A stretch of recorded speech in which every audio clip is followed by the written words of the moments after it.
की? क्यों भाई, झंझारपुर मिथिलांचल वालों की आवाज को क्या हो गया, ऐसे बोलोगे क्या? मोदी जी को फिर से प्रधानमंत्री बनाना है या नहीं बनाना है? तो मेरे साथ दोनों हाथ उठाइए, उठाइए दोनों हाथ। उस और खड़े वो भी उठाए जरा। विजय के संकल्प की मुट्ठी भींचिए और प्रचंड आवाज से बोलिए, भारत माता की, भारत माता की। मेरे साथ बोलिए, सीता मैया की।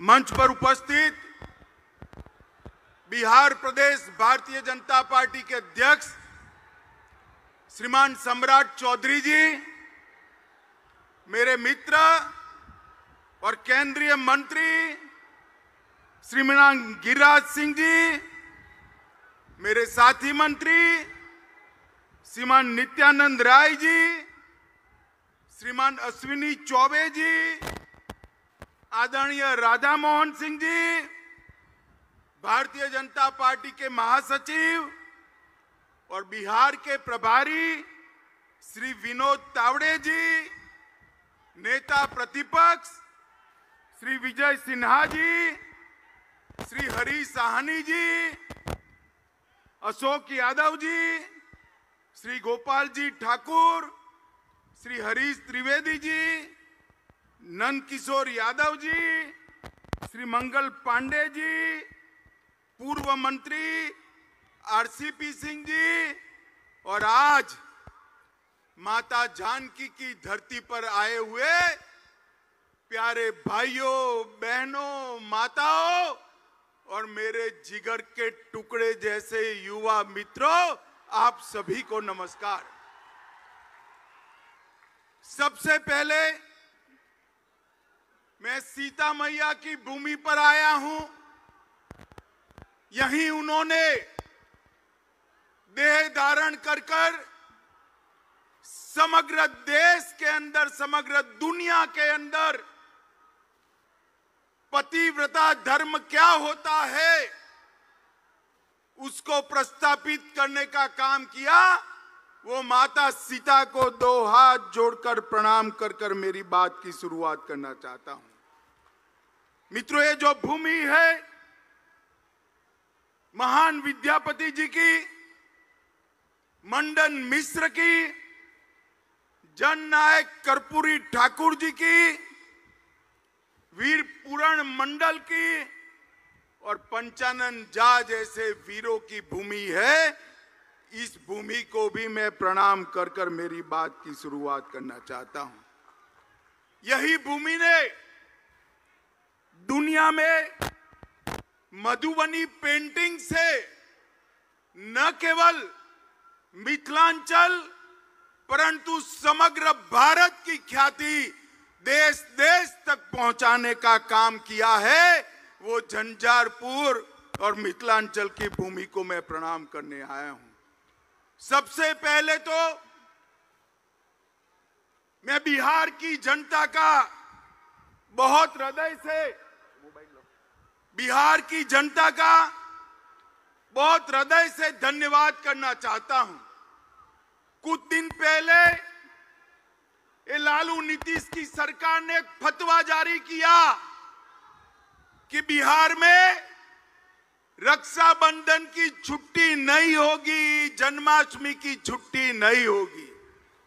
और बिहार की जनता ने जो आक्रोश दिखाया उससे इनकी शान ठिकाने आने का काम आप लोगों ने किया है। मैं बड़े हृदय से आपका सम्मान करने का काम करता हूं। माताओं, भाइयों, बहनों, 2024 में चुनाव आने वाला है। मैं बिहार की जनता का इसलिए धन्यवाद करना चाहता हूं कि 2014 में 40% वोट और 31 सीटों के साथ आपने मोदी जी को प्रधानमंत्री बनाने का काम किया, इसलिए बिहार की जनता का बहुत बहुत धन्यवाद। 2019 में भी 53% वोट और 39 सीटें देकर मोदी जी को फिर से आपने प्रधानमंत्री बनाया। मोदी जी ने मिथिलांचल के लिए, झंझारपुर के लिए, बिहार के लिए क्या किया, गरीबों के लिए क्या किया, बाद में मैं बताता हूं। मगर मैं आपको बताना चाहता हूं कि पूरे देश भर में मैं ऐसे ही लोकसभा कार्यक्रमों में घूमता हूं। ये झंझारपुर जैसे ही भीड़ हर जगह आती है, जहां तक नजर पहुंचे भीड़ ही भीड़ दिखाई पड़ती है। मित्रों, मैं हेलीकॉप्टर से देख रहा था, तीनों रोड जाम हुए पड़े हैं, पंडाल में जगह नहीं है, स्टेडियम में लोग पूरा भर दिए हैं, सामने बन रही बिल्डिंग पर भी लोग बैठे हैं। झंझारपुर की जनता जिस उत्साह के साथ मोदी जी के समर्थन में यहां आई है, मुझे पूरा भरोसा है कि 2024 में बिहार में 39 सीटों का रिकॉर्ड तोड़कर 40 की 40 सीट एनडीए और बीजेपी जीतने जा रही है। माताओं, भाइयों, बहनों, आपने मोदी जी को प्रधानमंत्री बनाया। मोदी जी ने कई ऐसे काम किए कि मैं गिनवाने जाऊं तो एक पूरी भागवत सप्ताह बिठा दे फिर भी समाप्त न हो। मगर मुझे मन से बताना, झंझारपुर वालों, जब हमारा चंद्रयान चंद्र पर उतरा, आपका मन आनंद से भर गया था या नहीं भर गया था? जोर से बोलो, भर गया था या नहीं भर गया था? और G20 में जब हमारे देश का प्रधानमंत्री दुनिया भर के अनेक राष्ट्राध्यक्षों के बीच में हथौड़ा लेकर अफ्रीकन यूनियन को G20 में शामिल करता है, तो हर हिंदुस्तानी की छाती गज गज फूल जाती है। मित्रों, ये G20 ने देश के गरीब, युवा, किसान सबके लिए अनेक मौके खोलने का काम किया है। जो डिक्लेरेशन हुआ है वो भारत के आर्थिक विकास का नक्शा खींचने वाला है। दुनिया के सारे देश भारत के साथ व्यापार करने के लिए लालायित है, उत्साहित है, और मोदी जी के नेतृत्व में भरोसा करते हैं कि भारत आने वाले दिनों में दुनिया का नेतृत्व कर सकता है। भाइयों और बहनों, G20 के बाद मैं 3 राज्यों में गया। तीनों राज्यों में युवाओं ने जैसे G20 में वो स्वयं नेतृत्व कर रहे हो, इस प्रकार से G20 के लिए आनंद व्यक्त करने का काम किया है। मोदी जी ने चंद्रयान और G20 के नेतृत्व के माध्यम से पूरे विश्व में भारत को एक मजबूत स्थान देने का काम किया है। और मधुबनी पेंटिंग की ये धरती को मैं बताना चाहता हूं, बिहार की धरती को बताना चाहता हूं। G20 में मधुबनी पेंटिंग और नालंदा विश्वविद्यालय का विशिष्ट स्थान नरेंद्र मोदी जी ने सुनिश्चित किया। और G20 के माध्यम से नालंदा भी विश्व प्रसिद्ध हुई और मधुबनी पेंटिंग भी फिर से एक बार सबके दिलो दिमाग पर छाया हुआ है। माताओं, भाइयों, बहनों, अभी अभी यहां लालू नीतीश जी की सरकार चल रही। मैं बारीकी से बिहार के अखबार पढ़ रहा हूं, बारीकी से पढ़ रहा हूं। हर रोज बिहार के अंदर गोलीबारी, लूट खसोट, अपहरण, पत्रकारों की हत्या, दलितों की हत्या के किस्से बढ़ते जा रहे हैं। आज मैं बिहार की जनता को कहने आया हूं, ये जो स्वार्थी गठबंधन बना है वो बिहार को फिर से जंगल राज की दिशा में ले जाने वाला है। आप मुझे बताओ झंझारपुर वालों, आपको फिर से जंगल राज चाहिए क्या? अरे जोर से बोलो, चाहिए क्या? लालू जी फिर से एक्टिव हो गए हैं, नीतीश जी इनएक्टिव हो गए। अब लालू जी एक्टिव होते हैं, नीतीश जी इनएक्टिव होते हैं, तो आप समझ सकते हो कि बिहार कैसा चलेगा। मित्रों, ये जो नया अलायंस किया है उसका नाम बदलने की जरूरत पड़ी। नाम क्यों बदला? पहले यूपीए के नाम से वो काम करते थे। 12 लाख करोड़ के घपले, घोटाले, भ्रष्टाचार किए। रेलवे मंत्री रहते हुए लालू जी ने अरबों खरबों का भ्रष्टाचार किया। कोर्ट में केस चल रहे हैं और नीतीश जी अब लालू जी के भ्रष्टाचार को नहीं देखते हैं। उनको मालूम है कि बिहार के विकास के लिए यूपीए ने कुछ नहीं किया। मैं आगे बताऊंगा। और भ्रष्टाचार किया, यूपीए के नाम से वो नहीं आ सकते हैं, इसलिए इंडी अलायंस के नाम से वो आ रहे हैं। मगर पहचान कर रखना, नाम कोई भी बदले, ये वही लालू प्रसाद यादव है जिसने बिहार को सालों तक पीछे धकेलने का काम किया है। माताओं, भाइयों और बहनों, इंडी अलायंस के कुछ लोग रामचरितमानस का अपमान करते हैं। आप इससे सहमत है क्या?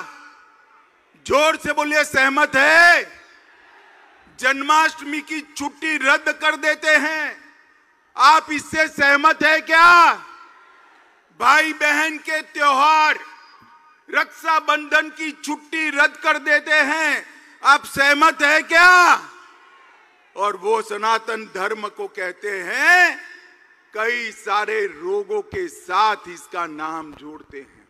इनका एक ही काम है, तुष्टीकरण करना। मैं आज फिर से एक बार बिहार की जनता को कहने आया, ये फिर से लालू नीतीश की जोड़ी को विधानसभा में जिताया, मोदी जी को फिर से प्रधानमंत्री नहीं बनाया, तो याद रखिएगा पूरा सीमांत क्षेत्र हमारा घुसपैठ से भर जाएगा और बिहार के अंदर अनेक प्रकार के सवाल खड़े होंगे। क्या आप चाहते हो भाई कि सीमांत क्षेत्र हमारा घुसपैठियों से भर जाए? जरा जोर से बोलो, भर जाए चाहते हो? माताओं, भाइयों, बहनों, ये वोट बैंक की राजनीति के लिए कुछ भी करने के लिए लालू जी तैयार हैं। यहां पर गुंडा राज की वापसी हो चुकी है। बालू माफिया घुस गए हैं, शराब माफिया लोगों के मृत्यु का कारण बन रहे हैं, टाइम बम बरामद हो रहे हैं। बाढ़ की समस्या के खिलाफ नीतीश बाबू की सरकार कुंभकर्ण की नींद सो रही है और उफान भरती बागमती सबको डरा रही है। आप मानते हो कि ये जो गठबंधन सरकार है वो ये सारी चीजों का समाधान ढूंढ सकती है? मानते हो भाई? इसका समाधान एकमात्र है, केंद्र में और बिहार में नरेंद्र मोदी जी के नेतृत्व में भारतीय जनता पार्टी की सरकार बनाई जाए। माताओं, भाइयों, बहनों, ये जेडीयू और आरजेडी का जो मेल है वो तेल और पानी जैसा है, वो कभी एक नहीं हो सकते। मैं नीतीश बाबू को कहने आया हूं, नीतीश बाबू, स्वार्थ कितना भी ऊपर हो, तेल और पानी एक नहीं हो सकते, और उसमें तेल को कुछ नहीं गंवाना है, तेल पानी को मैला कर देता है, मैला कर देता है, मानकर चलना। आपने प्रधानमंत्री बनने के लिए जो गठबंधन किया है, वो गठबंधन आपको भी डुबाने वाला है। माताओं, भाइयों, बहनों, आप मुझे बताओ कि मैं यहां आया हूं, वो मां सीता की भूमि है। आप मुझे बताओ, अयोध्या में राम मंदिर बनना चाहिए था या नहीं बनना चाहिए था? जोर से बोलिए जरा, बनना चाहिए था या नहीं बनना चाहिए था? सालों तक ये गठबंधन ने राम मंदिर को रोक कर रखा, कांग्रेसियों ने राम मंदिर को रोक कर रखा, लालू जी ने रोक कर रखा, और अब आपने दोबारा मोदी जी को प्रधानमंत्री बनाया। मैं फिर से एक बार कहता हूं, जनवरी में वही जगह पर अयोध्या में जहां प्रभु श्री राम का जन्म हुआ था, वहां भव्य राम मंदिर में राम लल्ला विराजमान होंगे। इनके पेट में इसका दर्द है, इसलिए दर्द पेट में है और सर पीट रहे हैं। माताओं, भाइयों, बहनों, मुझे बताओ, ये कश्मीर हमारा है या नहीं है? जोर से बोलो, है या नहीं है? धारा 370 जानी चाहिए थी या नहीं जानी चाहिए थी? तुष्टीकरण के चलते ये लालू नीतीश की जोड़ी और कांग्रेस पार्टी धारा 370 को बचाकर रखती थी। आपने दोबारा मोदी जी को प्रधानमंत्री बनाया, मोदी जी ने धारा 370 को समाप्त कर कश्मीर को हमेशा के लिए भारत का अभिन्न अंग बनाने का काम किया है।